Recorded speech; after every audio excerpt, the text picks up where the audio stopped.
nag-uutuan kayo pareho. Ako nandito si Harry, baka sumama siya. Actually, Ano naalala mo yung kanya, yung pwersa ng kadiliman? Crush ata ni Harry Roque yun si Barsaga eh. Oh.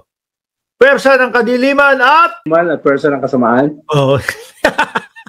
yung tatatlong po sila. Mga kababayan, yun po ay pagkalabas ni Harry Roque sa pagkakakontempt sa Kongreso, dumiretso doon sa EDSA at sumigaw. Tapos yung 30 po niyang kasama, hindi pa po sabay-sabay. Ang laban po ngayon, ayan, pwersa ng kadiliman, laban sa pwersa ng kasamaan!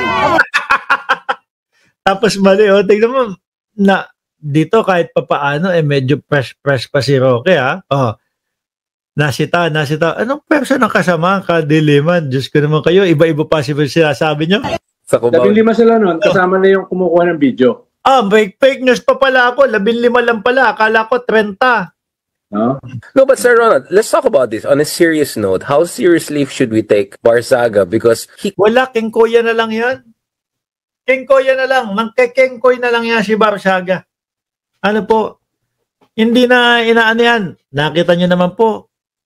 Yung pagpapatawag niya nung yung rally na yan, iilan lang po ang sumama. Kasi nga, halata na may hablig. kind of fits your idea of a disruptor, right? I mean, he's really juicing it. May Tito Boy Abunda interview na siya. Tayo, mga vloggers, di ba? Kung ano-ano naman, kung ano yung mainit, yun yung pinag-uusapan natin at yun yung tatalakayin natin. Siyempre, ganyan din si Tito Boy. At ito naman bata na ito, kumbaga, fame ang habol niyan eh.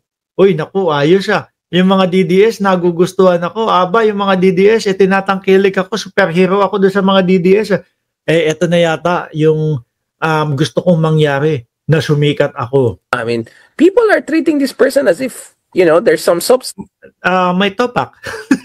People are treating him na may topak. So this person, which obviously there's none, but nagiging factor na siya eh, whether we like it or not. Isn't Glit lang disruptor. Sinasakyan na lang din ho yan, mga kababayan. Tayo naman kumbaga, nabubisit na lang tayo doon sa mga pinagkikikilos at ginagawa niya, kaya nag-i-exist pa din siya. Pero pagka hindi na yan pinansin, naku po, hihinto na din ho yan. Well, umaasa siya na dahil sa kanyang popularity, sabi sa inyo, kasikatan, would say notoriety, ay makakamobilize siya sa youth, sa Gen. Sabi nga nung ibang mga youth, sana all baliw. Di ba? Yun yung sabi nung ibang youth, mga kababayan, sana all baliw. Z at saka sa millennials. Parang wala. Parang more discerning yung mga Gen Z at saka yung millennials na hindi naman kami ganyan. Correct. Hindi, totoo. Mga kababayan, sabi doon sa comment section kapag kasi Kiko Barsaga yung nagsasalita, sana all baliw. Bata kami pero hindi naman kami ganyan.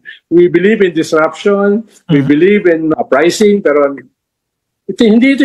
Pero mga Kikonyans, mga Barsaganyans, huwag kayong sasamaan loob.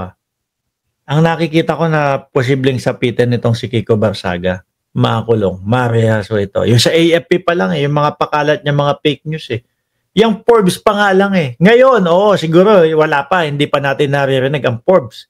No? Siguro kinakausap pa yung mga lawyer, kinakausap pa yung mga dapat nilang kausapin para planchado lahat pagka pagka sila ay nagsampa ng kaso. Magugulat na lang tayo 2 linggo, 3 linggo makalipas. Ayun, sinampahan na ng kaso si Barsaga, di ba? Yung leader namin, no? Sobra naman kwan. Scrapping the barrel naman yan, no? Grabe naman kayong nag-edit nito, kung sino man yung nag-edit nito, tapos biglang pasok, meow. Yan po, mga kababayan, yung tinutukoy ng dating senador na si Trillanes na sagot ni Kiko Barsaga at doon sa mensahe ni Kiko Barsaga sa ating Pangulo. Wala pong iba kundi meow. Kung ikaw nagpoprotesta ka ng ganyan, di ba? Yung mga ganyang interview, aanoy mo yan Yung tipo bang talagang susulitin mo. Sasabihin mo lahat talaga yung gusto mong sabihin para marinig ka ng mamamayang Pilipino at marinig ka ni Pangulong Bongbong Marcos. Pero tingnan nyo, wala. Diba? Parang inaksaya niya lang ho, mga kababayan. Miyaw daw. Ang mangyayari dito, tingin ko is, di kalaunan, matatapos din ho yung ano nito, yung era ng pagkasaltik nito, mga kababayan. At magsasawa yung taong bayan, mga susunod na mga linggo, buwan, hindi na din ho papansinin ito, si Kiko Barsaga. O, isa pa, miyaw pa ulit. Narinig nyo yung mga DDS sa likod? O, ganyan ho ang gusto nilang mga tagapagtanggol nila. Sabi sa inyo makakuha lang ng isang tao na mariringgan nila na anti-Marcos, dadakilain na ho nila yan at gagawin na ho nila yan, mga kababayan, na kanilang mga bayani. Anyway, mga boss chipamo, sir, sandali lang, sakto, isang oras tayo, ipopromote ko lang ito ha. Hindi ko na kayo sa shoutout, babawi ako sa inyo bukas. Ipopromote ko lang itong Birahan channel natin. At asan ba? Hindi lumalabas. Ayan. Birahan channel, Birahan PH, hagilapin nyo lang po yan.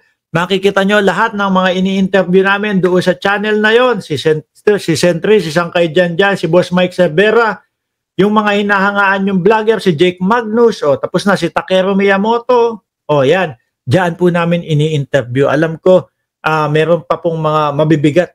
Si Atty. Claire Castro, kung di ako nagkakamali, iniimbitahan na ng Team MR para makapanayam diyan sa Birahan channel. Muli po, ako'y magpapaalam na. Maraming salamat. Paumanhin doon sa hindi natin mga sinoutout o hindi tayo nag-shoutout ngayon kasi nagmamadali ho tayo. Maraming salamat and God bless po sa ating lahat.